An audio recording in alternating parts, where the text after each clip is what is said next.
Hello everyone, this is the Insomniac GM, and this is another one of my videos in my series of alternatives for your fantasy RPG.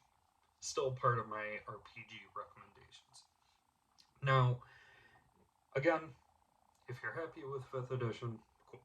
If you want a different system, I'm showing you some options. I'm trying to go with stuff that's not like Pathfinder or the OSR. I want to give you something that stands out a lot more on its own.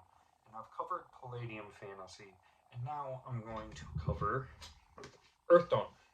Now, this is Earthdawn First Edition. They're currently on 4th Edition. I prefer my RPGs usually the First Edition because it makes it a little more true to how it was intended. So I will tell you my knowledge of second, third, and fourth is kind of limited, and I also got this one because this is my player's handbook, my monster manual, my game master's guide, all in one book, and on top of that, the I'm like losing my train of thought. On top of that, I ended up getting a good deal for it. Now, when it comes to Earthdawn, what makes the RPG so interesting is how dice work. So you're not rolling a d20. You're rolling. It depends on what your stat is. So, like I have my game master screen for it. So let's say your character has, let's say, a 7 in a stat. So let's say you're attacking with a 7. You're going to roll, according to this, a d12. Now, your opponent will have a stat number 2 for, or these are called steps, a step number for their armor class. And you're both going to roll and compete.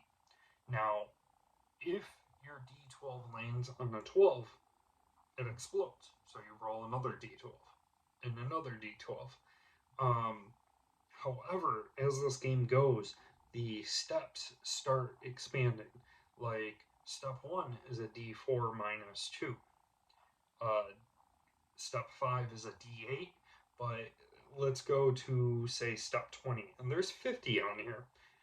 Step 20, you're going to roll a d20, d8, and d6. So, as the game is going, and I'll show you guys the step system real quick, it determines what dice you roll, and they do explode. So, this will create some interesting aspects to it. Now, shouldn't have put that back. Now, when it comes to your die rolls, you have the ability to have levels of success. So let's say the difficulty number when we were rolling a d12. Let's say our difficulty number is, we'll say 6. So, okay, if we roll the d12, we get an easy or poor. If we roll a 2, we have an average if we roll a 6, a 10 a good, 13 at excellent, and 17 at extraordinary. Now, there are armor defeating hits. So you roll high enough with your dice to put it in these terms. How armor works is you subtract the damage you take. So if I would have taken 10 damage and my armor is 3, I only take 7 damage. But if you get an armor defeating hit on me, then I don't get those 3 armor points. I take the full 10 damage. So armor defeating hits, critical hits work great. From my understanding, I don't believe they're in 4th edition. Again, I've only read 1st edition. I have not run it yet, but I'm looking forward to. So, but in this game, it is high magic. Your characters will be crazy powerful as you get further in the game. Now, in the game, the world is the world was attacked by these creatures called the Horrors. They were trying to corrupt things. They're kind of like, if I understand correctly, like Lovecraftian creatures mixed with like demons. And so the people of this world went underground and built these like chambers to protect them called cares. And after a few hundred years, they finally came out, and everything was normal at the time. Well, now that they're back on the surface, they're rebuilding towns, and they are trying to fight off some of these monsters. So that's where your players come in. Now, each character will choose what type of class they play. Now, let me check real quick because I know they're not called classes, and I want to get the name right.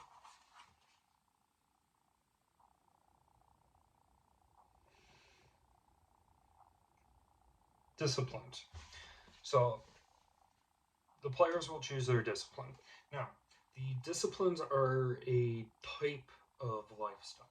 So, for instance, if you're going to play the illusionist, you're trying to teach people that not to trust everything they see.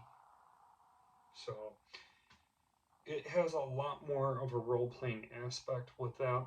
And when you level up, let me go to, let's go to one of the classes.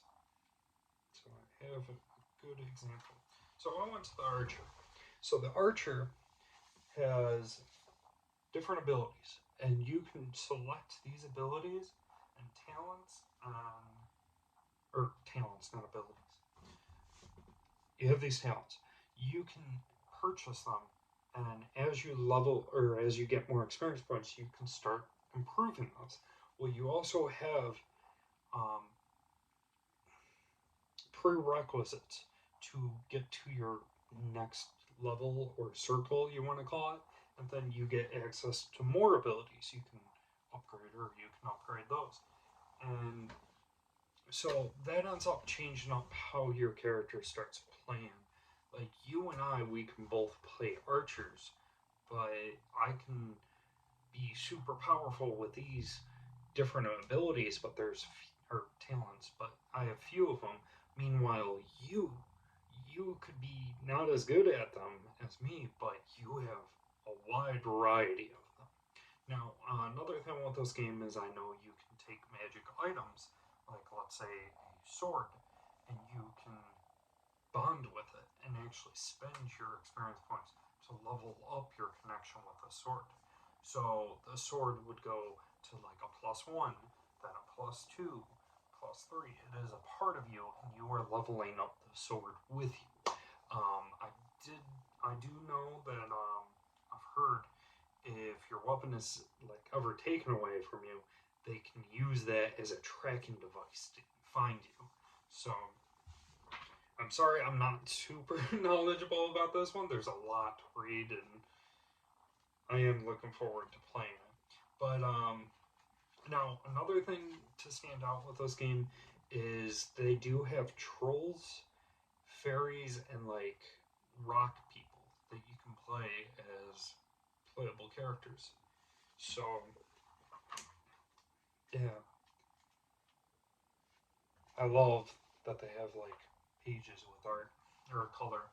So, but that is Earthdawn. I am looking forward to playing this, and I will make sure to share my experiences with all of you once I do. So, I hope this video was helpful to you, and I will see you all again next time. Take care.